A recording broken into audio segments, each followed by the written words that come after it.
विश्व में एक ऐसा देश भी है जिसके साथ आप दुश्मनी करके उतना नहीं पछताएंगे, उतना नहीं रोएंगे जितना कि उसके साथ दोस्ती करके। क्या आप उस देश का नाम जानते हैं? नहीं जानते तो सुनिए, उस देश का नाम है अमेरिका। हमारे देश में एक कहावत प्रसिद्ध है कि ना तो पुलिस वालों की दोस्ती अच्छी होती है, ना ही दुश्मनी। पुलिस वालों की जिस प्रकार ना तो दोस्ती अच्छी होती है, ना ही दुश्मनी, उसी प्रकार अमेरिका के बारे में भी कहा जाता था कि ना तो अमेरिका के साथ दुश्मनी अच्छी है, ना ही अमेरिका से दोस्ती करना अच्छी बात है। लेकिन जब से अमेरिका ने यूक्रेन के राष्ट्रपति जेलेंस्की के साथ बदतमीजी की है, तब से तो यही लग रहा है कि अमेरिका की दोस्ती से अच्छी तो उसकी दुश्मनी है। अगर आपको अमेरिका से वार्तालाप करना है तो वहाँ दोस्त बनकर मत जाइए। दुश्मन बनकर जाएंगे तो हो सकता है कुछ इज्जत मिल जाए, लेकिन दोस्त बनकर जाएंगे तो अमेरिका आपकी इज्जत को बेइज्जत में बदल देगा। अमेरिका के साथ अब तो मालूम होता है कि दोस्ती ही करना बेवकूफ़ी है। करना ही है तो दुश्मनी कर लो तो चल जाएगा, लेकिन दोस्ती करके आप और ज़्यादा रोने वाले हैं। इस खबर को आगे बढ़ाने से पहले हम आप लोगों के लिए एक खुशखबरी लाए हैं, उसे भी बताना चाहते हैं। दरअसल चंद्रदेव सनातनी पुरस्कार के तहत जो छात्र अभी इंटरमीडिएट 12वीं कक्षा से नीचे हैं, उन्हें एक बाइक जीतने का मौका है। इस पुरस्कार के बारे में विस्तृत जानकारी आपको वीडियो के अंत में दी जाएगी। यह बात सभी जानते हैं कि रूस और यूक्रेन के बीच जो लड़ाई हुई थी, उसमें यूक्रेन और रूस दोनों की तरफ से हजारों व्यक्ति मारे गए थे। अरबों की संपत्ति क्षतिग्रस्त हुई। कई दिनों तक दोनों देशों के नागरिकों का जीवन अस्त व्यस्त रहा। पूरी दुनिया तीसरे विश्व युद्ध की आशंका से डरी हुई थी। रूस यूक्रेन के बीच यह जो भयंकर तबाही देखने को मिली, इसका असली विलेन ना तो यूक्रेन था और ना ही रूस था। इसका असली विलेन कोई था तो वह था अमेरिका। रूस यूक्रेन के बीच जो भयंकर तबाही हुई, उसका असली विलेन अमेरिका ही था। अमेरिका ने ही रूस यूक्रेन के बीच ऐसी तबाही बोने का कार्य किया था। अमेरिका के कारण ही रूस यूक्रेन के बीच इतना लंबा युद्ध हुआ। ये वही अमेरिका है जो पूरी दुनिया में शांति का उपदेश देता रहता है, शांति का संदेश देता है, लोकतंत्र का पाठ पढ़ाता है और खुद अपने हथियार बेचने के लिए दो देशों को युद्ध में झोंक देता है ताकि हमारा हथियार बिक सके, हमारे देश की अर्थव्यवस्था मजबूत हो सके। इसके लिए वह जो है दो देशों को आपस में लड़ाकर अपना हथियार बेचता है। और ये वही अमेरिका है जो बाद में जो है दुनिया को शांति का संदेश भी पढ़ाता है। अमेरिका की यह नीति रूस यूक्रेन के साथ तक ही सीमित नहीं है।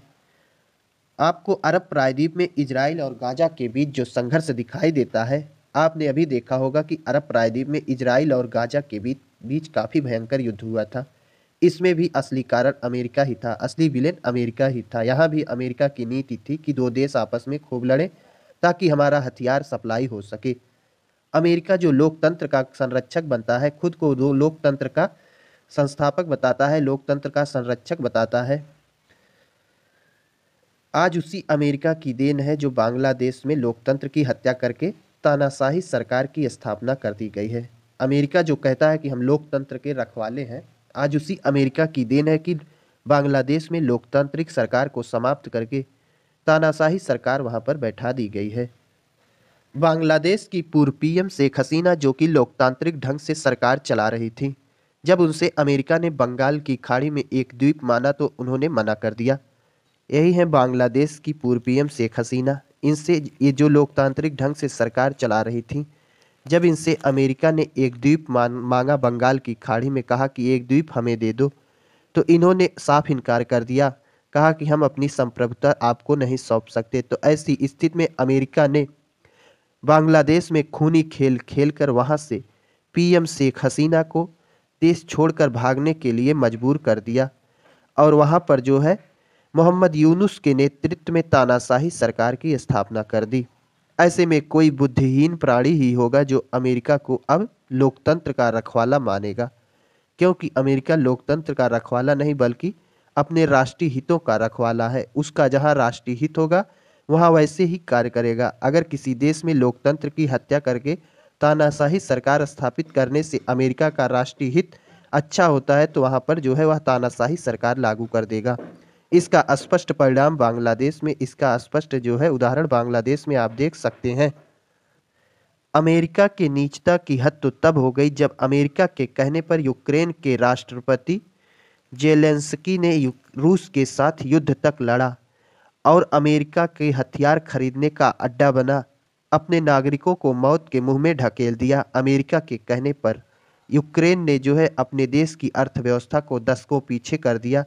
इतना सब कुछ करने के बाद भी अमेरिका ने उसी यूक्रेन के राष्ट्रपति जेलेंस्की को अपने देश में बुलाकर अपमानित कर दिया। अमेरिका के राष्ट्रपति डोनाल्ड ट्रंप ने जिनके कहने पर अमेरिका के कहने पर इस यूक्रेन के राष्ट्रपति जेलेंस्की ने अपने देश को बर्बाद तक कर दिया। इसी अमेरिका ने जो है राष्ट्रपति जेलेंस्की को अपने देश में बुलाकर अपमानित करते हैं। यह तो अमेरिका की नीति है। जो अमेरिका के कहने पर अपने देश को भी बर्बाद कर दे उसका भी सगा नहीं है यह देश अमेरिका। अमेरिका ने राष्ट्रपति जेलेंस्की का अपमान क्यों किया जानते हैं? क्योंकि यूक्रेन के राष्ट्रपति जेलेंस्की ने अमेरिका को धन्यवाद नहीं बोला। अमेरिकी राष्ट्रपति डोनाल्ड ट्रंप ने कहा, तुमने कभी भी अमेरिका को धन्यवाद क्यों नहीं कहा? ऐसे में हमें ये नहीं समझ आ रहा है कि अमेरिका को यूक्रेन का धन्यवाद बोलना चाहिए या फिर यूक्रेन को अमेरिका का, जैसा कि डोनाल्ड ट्रंप का कहना है।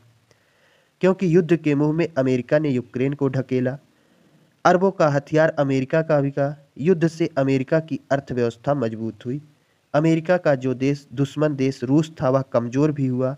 ऐसी स्थिति में धन्यवाद तो अमेरिका को यूक्रेन का करना चाहिए, लेकिन अमेरिका उल्टे आरोप लगा रहा है कि यूक्रेन के राष्ट्रपति जेलेंस्की ने कभी भी अमेरिका का धन्यवाद क्यों नहीं बोला। इसके लिए उन्होंने अपने देश में यूक्रेन के राष्ट्रपति जेलेंस्की को बुलाकर अपमान किए। अब हमें ये बताए कोई जो है कि यूक्रेन धन्यवाद बोलता तो क्यों बोलता? क्योंकि उसका देश तो बर्बाद हो गया, उसकी अर्थव्यवस्था दशकों पीछे चली गई, उसके सैकड़ों सैनिक मारे गए। क्या इसके लिए अमेरिका का धन्यवाद बोलता? उसकी अर्थव्यवस्था चौपट हो गई, इसलिए अमेरिका का धन्यवाद बोलता? कोई हमें यह बात जरूर बताए।